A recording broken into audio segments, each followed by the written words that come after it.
Olá, boa tarde. Este é o dia da semana que reservamos para olhar a atualidade em parceria com o jornalismo da Renascença. Desta vez, Eunice Lourenço ajuda-nos a olhar estes dias a caminho das presidenciais, mas antes o nosso destaque para a atualidade religiosa, onde chamamos a sua atenção para a Semana do Papa.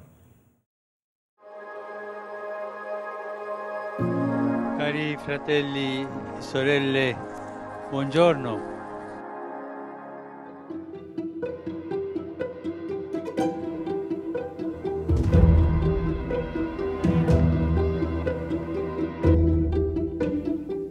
Celebrar a grandeza do cotidiano. Depois do Natal, quando a Igreja começa a viver o tempo comum, o Papa convida todos a aprender com Jesus, que passou 30 anos em família, escondido. Cada dia, cada gesto tem o seu valor aos olhos de Deus. Colpisce che la maggior parte del tempo sulla terra il Signore lo abbia passato così, vivendo la vita di tutti i giorni, senza apparire.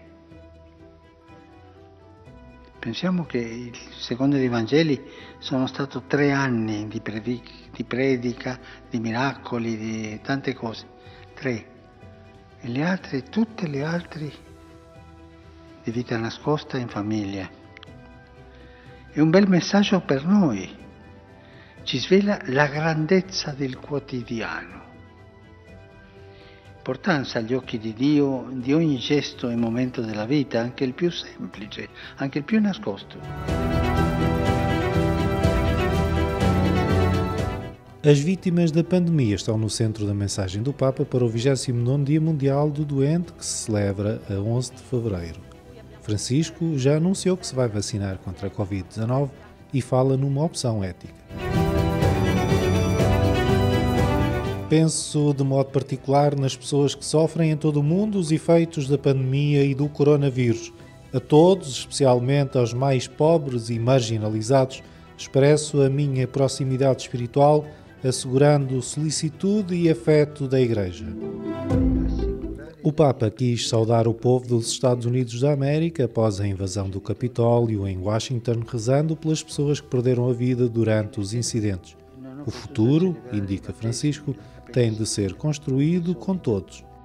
Esorto le autorità dello Stato e l'intera popolazione a mantenere un alto senso di responsabilità, al fine di rasserenare gli animi, promuovere la riconciliazione nazionale e tutelare i valori democratici radicati nella società americana.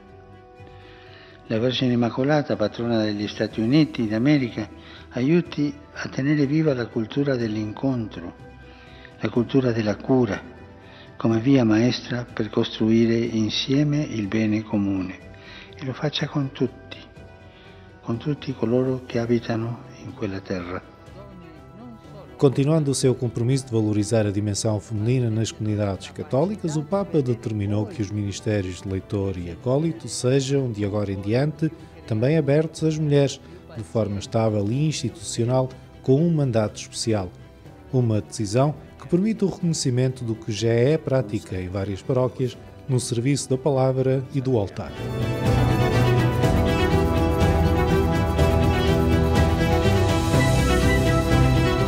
Na primeira audiência geral de 2021, ainda à porta fechada, a reflexão de Francisco centrou-se sobre a oração de louvor, em particular nos momentos mais difíceis, como aconteceu com Jesus e acontece hoje com as vítimas da pandemia. Paradossalmente deve essere praticata non solo quando la vita ci ricolma di felicità, ma soprattutto nei momenti difficili, momenti bui, quando il cammino si inerpica in salita. E anche quello è il tempo della lode.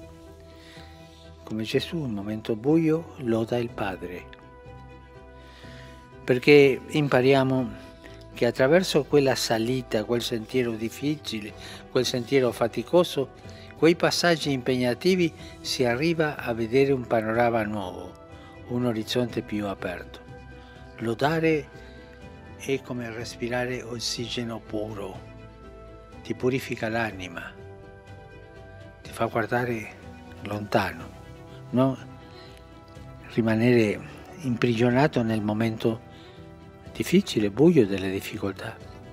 Pidamos al Señor que nos conceda la gracia de ser humildes y de alabarlo en cualquier situación de nuestra vida, también en este tiempo de pandemia, porque sabemos que Él es el amigo fiel que nunca nos abandona y que nos ama sin medida.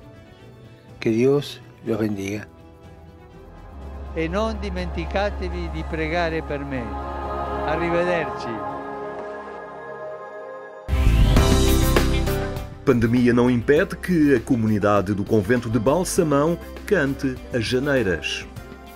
Estas casas não são casas, estas casas não são casas, estas casas são casinhas, estas casas são casinhas, tantos anos vivam os donos. No convento de Balsamão, da Congregação dos Padres Marianos da Imaculada Conceição, na Diocese de Bragança Miranda, a pandemia não impede que a comunidade cante as janeiras ou os reis. Embora em moldes diferentes, sem andar de porta em porta, a tradição cumpre-se ao longo deste mês. Uma forma de anunciar que Jesus nasceu. Nós até costumamos chamar-lhe Reis. Porquê? Porque este cantar dos Reis é inspirado no anúncio dos pastores, do anjo aos pastores. Anuncia-vos uma grande alegria que será para todo o povo. E por isso nós cantamos os Reis para anunciar a alegria do nascimento de Jesus. Obviamente que começamos sempre logo após o Natal, no dia 26, às vezes um dia ou outro não se pode, mas habitualmente começamos no dia 26 e depois prolongamos os Reis, diríamos assim, por todo o mês de janeiro. Um raminho, dois raminhos, um raminho, dois raminhos, três raminhos em flor, três raminhos em flor. Vivam também os seus filhos, vivam também os seus filhos, que esta vai a seu favor. Nós acreditamos que os reis magos, ao encontrarem Jesus, depois voltaram para a sua longínqua terra e, obviamente, iam cantando a alegria do encontro com Jesus. Portanto, nós continuamos a chamá-los reis, apesar de ser em janeiro e depois do dia de reis, diríamos assim. Por causa da pandemia, os membros da comunidade cantam os reis à porta da igreja e transmitem através das redes sociais. Este ano decidimos assim, por causa da pandemia que a todos atinge e para não sermos fator de contaminação, porque teríamos que ir de porta em porta e até criaria talvez uma desconfiança e não um bom acolhimento da parte das pessoas. Então resolvemos fazer desta maneira, quer dizer, cantar aqui e transmitir através das redes sociais, do Facebook, do convento e também de outros particulares e também através de e-mail, mandar para todos os dias uma canção que gravamos aqui para as pessoas e as pessoas devem estar a gostar desta iniciativa. A tradição é mantida e as pessoas sentem que não foram abandonadas. Apesar das baixas temperaturas que se fazem sentir no país, e concretamente naquela região, os membros da comunidade não desistem. Obviamente que o frio tem sido forte aqui hoje e a caminho de Bragança e apanhei aqui com 4 ou 5 graus negativos e apanhei 8 graus negativos pelo caminho. Cheguei a Bragança, tinha 5 negativos, portanto logo de manhã. Por isso, para cantar aos reis é necessário o tempo seco e a geada é o melhor tempo, porque os instrumentos musicais, particularmente os instrumentos de corda com que nós cantamos os reis, reagem melhor a esta temperatura. Agora, se vier mais úmida, eles afinam mais. Portanto, até é propício este frio para cantar os reis. Os anjos estão cantando por amor tão pobrezinho. Esta tradição começou em 1995, numa paróquia aqui próxima, que havia uns jovens muito entusiastas e tivemos aqui umas visitas de alguém do Porto e foram eles que nos meteram este bichinho de cantar os reis. E depois ensaiei esses mesmos reis que essa equipa do Porto me entregou e fomos lá uma noite a ensaiar essa paróquia e desde 95 cantaram-se durante 4 anos na paróquia, uma espécie de visita de Natal, uma espécie de visita de Natal do Pargo. E depois eu saí dessa paróquia e disse, eu tenho que continuar esta tradição. Anjos, arcanjos em Jerusalém, e o manso cordeiro nasceu em Belém. Anjos e arcanjos em Jerusalém, e o manso cordeiro nasceu em Belém. Instrumentos habitualmente é viola, bandolim e cavaquinho. Geralmente 2 violas, o ideal é 2 violas, um bandolim e um cavaquinho, para que as violas tenham o suporte, enfim, este baixo e que dê uma harmonia melhor. E as canções que cantamos, algumas são aquelas que são até litúrgicas, podemos, o menino está dormindo, às vezes Noite Feliz, depois há uma canção do Reis aqui desta aldeia onde iniciamos a cantá-los, que é Anjos e Arcanjos, em Jerusalém. Para além de anunciar o nascimento do menino, o cantar das janeiras ou dos reis, naquela comunidade da zona de Macedo de Cavaleiros, tem também uma raiz solidária. Esse que angariamos do Reis é especificamente para as obras da Igreja que já estão realizadas e já estão pagas, mas simplesmente estamos a pagar o empréstimo que vimos ao banco. O menino está dormindo, nas palhinhas deitadinho. Este ano, o Cantar dos Reis, durante o mês de janeiro, tem assim um formato diferente no convento de Balsamão. Os membros da comunidade não visitam as pessoas, mas enviam as músicas através das redes sociais. Os anjos estão cantando. A atualidade religiosa está disponível em agência.eclesia.pt, que é o portal informativo da Igreja Católica em Portugal. Agora olhamos um país que se prepara para escolher um presidente. Temos entre nós a jornalista Eunice Lourenço, chefe de redação da Renascença. Olá, boa tarde. Olá. Têm sido dias atípicos estes, uma campanha completamente sui generis, e os portugueses perante este desafio de um dever cívico, moralmente sentem este impulso e esta obrigação de votar, por outro lado, fazê-lo em confinamento. É esta a discussão que por estes dias anda no ar, adiar, não adiar, mas em todo o caso a campanha decorre apesar de tudo. Sim, decorre apesar de tudo. O adiar, não adiar, claro que entrou na discussão, mas em princípio ficou arrumada com a declaração do Presidente da República, em que reconheceu que ele próprio até tentou e conversou isso com os partidos, mas percebeu que não há condições para adiar. Claro que há toda uma outra discussão de porque é que não se começou a prever isto mais cedo, mas agora não adianta, não vão ser adiadas, teremos eleições a 24 de janeiro, mas há uma série de condicionantes que fazem com que as eleições não sejam só a 24 de janeiro. As várias formas de voto à distância e por antecipação permitem que vários setores e muitos eleitores possam votar sem ser no dia 24. Qualquer pessoa pode votar no dia 17 se inscrever para tal e vai votar à sua sede de conselho, sem precisar de qualquer outra justificação. Há formas das pessoas que estão em confinamento ou em isolamento profilático também poderem votar. Aliás, quem seja colocado em isolamento recebe uma mensagem a perguntar se quer votar ou não no seu local de isolamento. Há também a possibilidade de os idosos que estão a viver em lares não terem de se deslocar para votar, mas de facto vivemos uma campanha e umas eleições muito pouco habituais. A campanha faz-se pouco por todas as circunstâncias, porque vários candidatos foram tendo tempos de espera, ora pela reunião do Infarmed, ora pela decisão do Conselho de Ministros. Uma boa parte dos candidatos não teve uma agenda, aquilo que nós costumamos ter no início de uma campanha eleitoral, que é uma previsão da volta que vão fazer pelo país. Não tivemos para Ana Gomes, por exemplo. Marcelo Rebelo de Sousa não faz campanha, nunca teve ações de campanha previstas e agora com toda esta circunstância de haver casos positivos na sua casa civil e dúvidas sobre a condição a que o Presidente terá de estar sujeito no resto da campanha também fazem com que não tenha campanha. Isto tem um outro lado, que é o facto de não haver tanta campanha tradicional.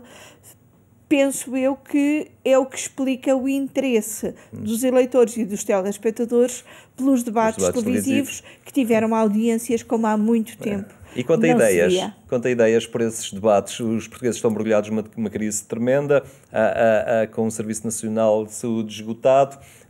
As ideias que têm passado por esses debates acabam por estar um bocadinho influenciadas por isto também? Sim, muito influenciadas por isto. Há muita coisa que passou pelos debates que era de mera atualidade do próprio dia. A questão do Serviço Nacional de Saúde, sendo uma questão, obviamente, muito importante e em que os portugueses estão interessados, não é propriamente uma questão dos poderes presidenciais, e talvez esteja a faltar alguma discussão sobre os poderes presidenciais, não no sentido teórico, mas no sentido de, em concreto, o que é que o Presidente pode e deve fazer nesta circunstância e nas circunstâncias que vamos viver no futuro, nomeadamente com a utilização dos fundos europeus, até que ponto o Presidente pode ou não influenciar o país que viremos a ser no futuro com a ajuda desses fundos. Falta alguma discussão sobre questões europeias e outras questões internacionais que são matéria, de facto, do Presidente. Há alguma discussão esquerda-direita que é interessante. Há alguma discussão, não tanto sobre os poderes, mas sobre o exercício presidencial que, sobretudo, o candidato da Iniciativa Liberal tem vindo a trazer. Eu acho que, apesar das circunstâncias, apesar de estar tudo muito tomado pela atualidade de curtíssimo prazo, ainda assim tem havido algum debate interessante e importante para aquilo que devemos ser como país.